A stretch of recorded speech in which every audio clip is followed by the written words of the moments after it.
بسم اللہ الرحمن الرحیم۔ السلام علیکم۔ بلائنڈ چینی چینل پر ہم آپ سب کو خوش آمدید کہتے ہیں۔ یہاں پر ہم آپ کو بصارت کی مشکل کا سامنا کرنے والے لوگوں کی زندگیوں کی متاثر کن اور دلچسپ کہانیاں سنائیں گے۔ ہمارے اس چینل پر آپ کو خصوصی تفصیلات، مشورے اور تجربات بھی ملیں گے جو بصارت سے محروم افراد کی زندگیوں میں ایک نیا جوش پیدا کر سکتے ہیں۔ آئیں ہمارے اس سفر میں ہمارے ساتھ چلیں اور دیکھیں کہ لوگ اپنی ہمت اور عزم سے اپنی زندگیوں کو ایک نیا رنگ کیسے دیتے ہیں۔ ہماری آج کی ویڈیو ہے ہماری شادیاں۔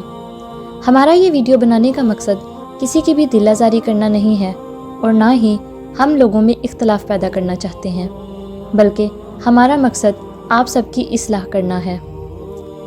ہماری شادیاں۔ ہم نے ایسا کیا کیا کہ ہماری شادیاں ایمان مکمل کرنے کی بجائے ایک رسم بن گئی ہیں۔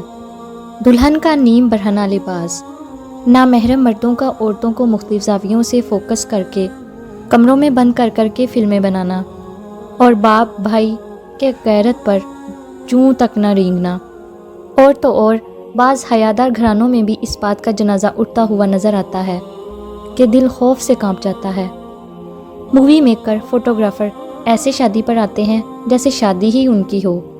نہ جانے آپ کی عزت کیسے گوارا کر جاتی ہے کہ ایک غیر مرد آپ کی دلہن کو آپ سے پہلے دیکھے اور ڈیفرنٹ سٹائل سے اس کا فوٹو سیشن کرے۔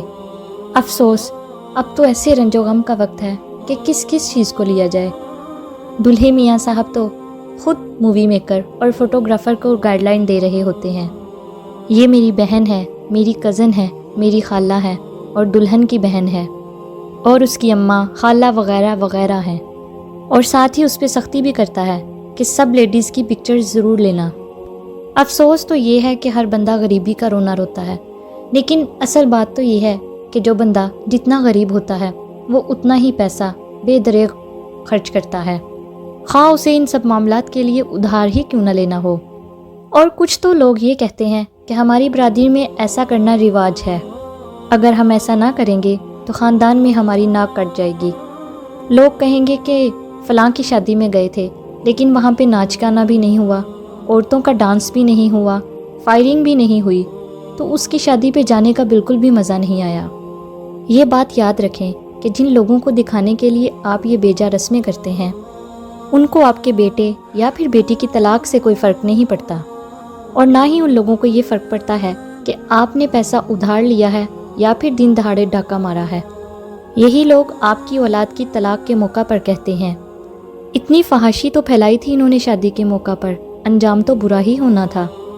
بھائی، یہ دنیا نہیں جینے دیتی ہے، اس دنیا کو نہ دیکھو، صرف اپنی جیب کو دیکھو، اسلام کی حدود کو دیکھو۔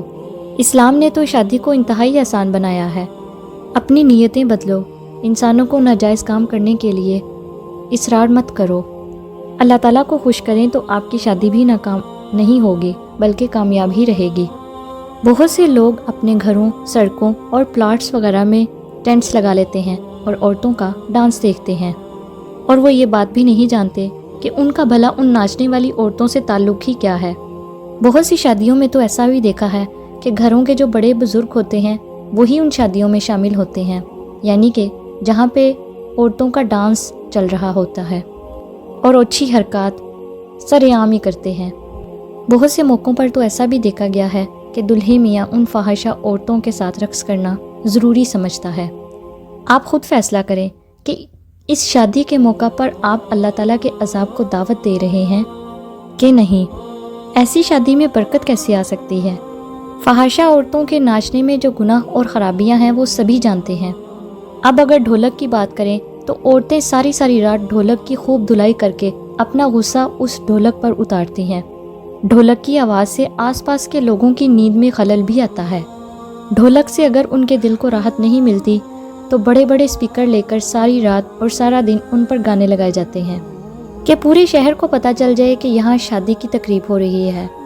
جب سارا شہر آپ کی ان حرکتوں سے تنگ ہوگا تو آپ خود سوچیں کہ کیا یہ لوگ آپ کو یہ دعا دیں گے کہ اے اللہ ان کی شادی کو کامیابی عطا کر۔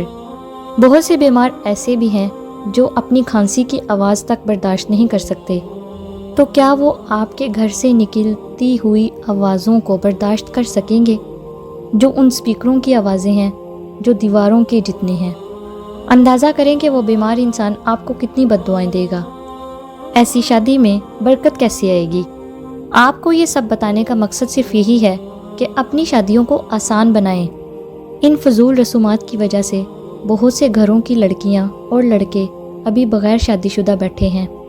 بزرگوں سے ہاتھ جوڑ کر گزارش ہے کہ ان فضول رسومات کو اپنی زندگی میں ہی ختم کر جائیں، نہیں تو قبروں میں عذاب کا باعث بنے گا۔ زوال کے اس دور میں ہمیں رسول اللہ صلی اللہ علیہ وآلہ وسلم کی سنت اور قرآنی طرز عمل پر چلنا ہے۔ اپنے مردوں اور عورتوں پر حیا کے وہ بیج بونے کی کوشش کرنی ہے جو معاشرے کو واپس اس پاکیزگی کے معیار پہ لے آئیں جو اہل بیت اور صحابہ کرام رضی اللہ تعالیٰ عنہ کے دور کا خاصہ تھا۔ گھر کے اندر مرد نگران ہیں، ان کی بنیادی ذمہ داری ہے کہ وہ اپنی عورتوں اور باقی گھر والوں کے لیے صحیح تعلیم کا بندوبست کریں۔ حقیقت یہی ہے کہ تقدس کے ماحول کا محافظ صرف مرد ہی ہے۔ اگر مرد اپنی ذمہ داریوں سے آگاہ ہو جائیں تو معاشرے میں ان بیماریوں کا خاتمہ ہو جائے تو جو عورتوں کی بے مہری کی وجہ سے پیدا ہوتی ہیں۔ لیکن ہوتا ایسا ہے کہ جو مرد غیرت کا پیکر بنا ہوتا ہے، اس کی غیرت ایسے موقعوں پر پتہ نہیں کہاں غائب ہو جاتی ہے۔ اکثر نے تو بس یہی بات رٹی ہوتی ہے کہ کون سا شادی روز روز ہوتی ہے۔ آپ میں سے بہت سے لوگوں کو میری ان باتوں سے اختلاف ہوگا، لیکن جو سچ ہے اس کی طرف آپ سب کی توجہ دلانا بہت ضروری تھا۔ اپنے اللہ تعالیٰ سے میری یہی دعا ہے کہ اللہ تعالیٰ ہمیں ان فالتو رسومات سے بچنے اور سنت رسول صلی اللہ علیہ وآلہ وسلم پر چلنے کی توفیق عطا فرمائے۔ آمین یا رب العالمین۔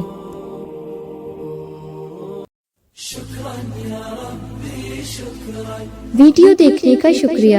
اگر آپ کو ہماری ویڈیوز پسند آتی ہیں تو ہمارے چینل کو سبسکرائب کریں، ویڈیو کو شیئر کریں۔ آپ کی رائے ہمارے لیے بہت قیمتی ہے۔ کمنٹ سیکشن میں اپنی سوچ ہمارے ساتھ شیئر کریں۔ ملتے ہیں کسی اگلی نئی ویڈیو میں، تب تک کے لیے خوش رہیں اور خوشیاں بانٹیں۔ فی امان اللہ۔